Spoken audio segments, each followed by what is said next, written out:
Thank you, everyone. It took me quite a long time to develop a voice, and now that I have it, I'm not going to be silent.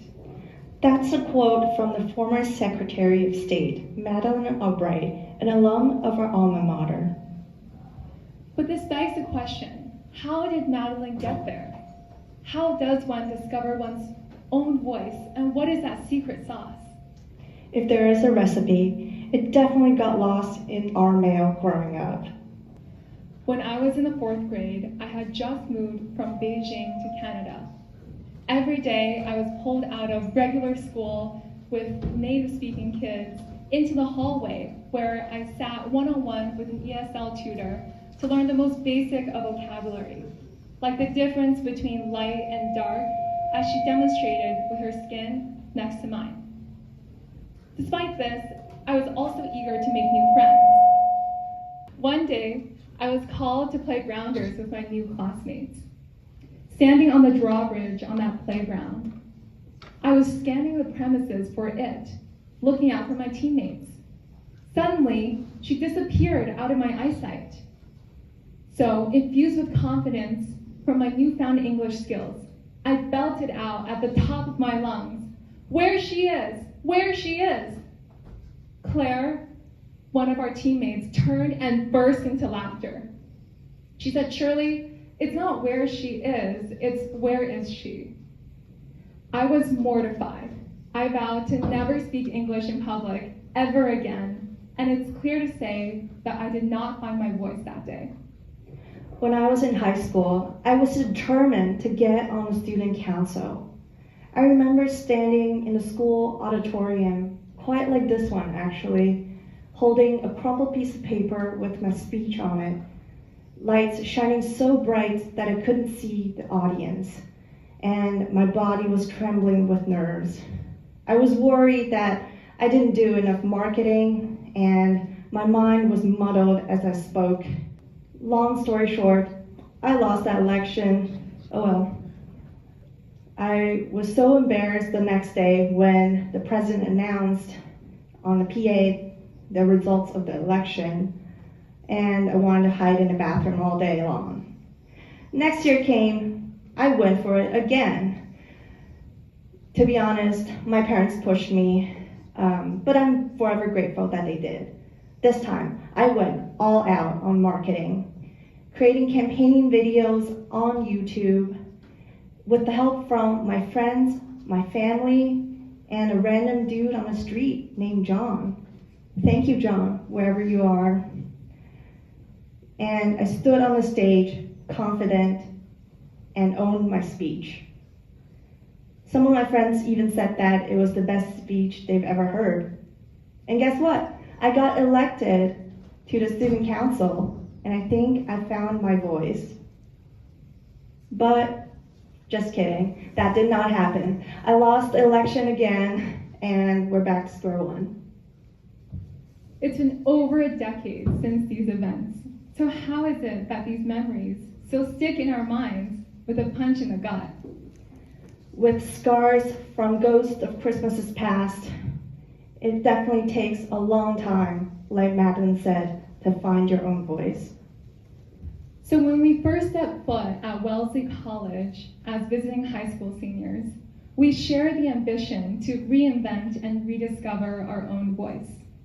A t-shirt hung in that school campus store with the front stating Women's Secretaries and the back of State. Here was a place born of strong women leaders, ambitious, bold, and most importantly, outspoken on issues. And here was a place where we could possibly find that idea, that elusive idea of our own voice. As it turns out, finding your voice doesn't happen in one day, 1 month, or 4 years of college for that matter. It's a commitment to show up as your most authentic self time and time again, even when you're challenging the status quo, even when it means that you're going to make a few mistakes or come to a few failures. Ultimately, it boils down to 2 things: fearlessness and constant practice. This powerful art of self-discovery is so simple, yet it lasts a lifetime. And it intrigued us so much that we decided to start a podcast called the Move with Power podcast to talk about just that with professionals from across industries unpacking this topic. 236 hours of podcast productions, audiences from 17 different countries, various podcast guests ranging from 7 C-suite executives, 3 Y Combinator-backed startup founders, opera singers, investment bankers, professors, to fashion models. 1 year later, here we are. Through all of our conversations, we're going to share with you the 4 key lessons in discovering your own voice, or the secret recipe, if you will. Lesson 1, there are no rules in life. Confining yourself to the rules that society sets out for us can limit your potential. Take Renee's story, for example. 2 years ago, Renee was a designer at a global consultancy firm with standardized yearly promotion cycles. But a few weeks into her first project, she already realized that she was ready to take on more. And so, instead of asking for permission, she advocated for herself from that very first project, and with just 3 months of tenure, successfully advocated for her own promotion. So, set aside the script that society has built for us since childhood.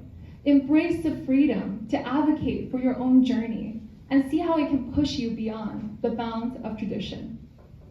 Lesson 2, always speak your mind and vocalize your value, even if it means that it could be at odds with those of your friends, your family, and your colleagues.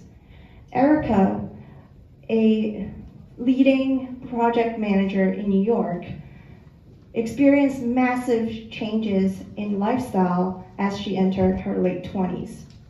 Post-college, she embraced a work hard, play hard mentality where she would go to happy hours, try out different workout classes, and stay up late. As she matured, she realized that this approach no longer served her and she needs more alone time. Now, she spends her time cooking with her boyfriend, setting the alarm to do not disturb at 6 p.m., and go to bed at 10 p.m. to get that good night's sleep. In short, always stay true to your values, even if it means that it can shift sometimes. Embrace that change and growth, because authenticity comes with honoring every stage of your life. Lesson 3, never say not for me. Let go of the grip that you have on your own identity and lean into the ways that your environment might shape you in ways that might surprise you. Take Yanni's story, for example. Yanni went to college for the liberal arts, aiming to become an art historian. However, when she was doing her Master's of Arts in the East Asian Studies at Stanford, she was exposed to the corporate world, and it sparked her interest. So, competing against her peers in the business school as an unconventional candidate, Yanni transformed herself from an academic to a corporate management consulting powerhouse by leaning into her curiosity and letting that redefine her path and her own identity. Lesson 4, rely on your communities and surround yourself with supportive, uplifting people.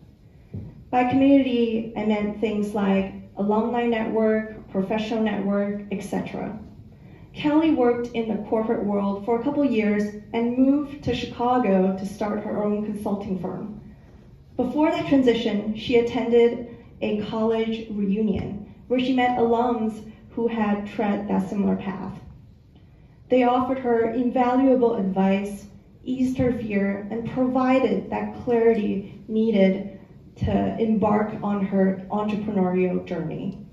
As a solo founder, Kelly had to endure the difficulties of moving into a new city, starting a new business, and sourcing new clients.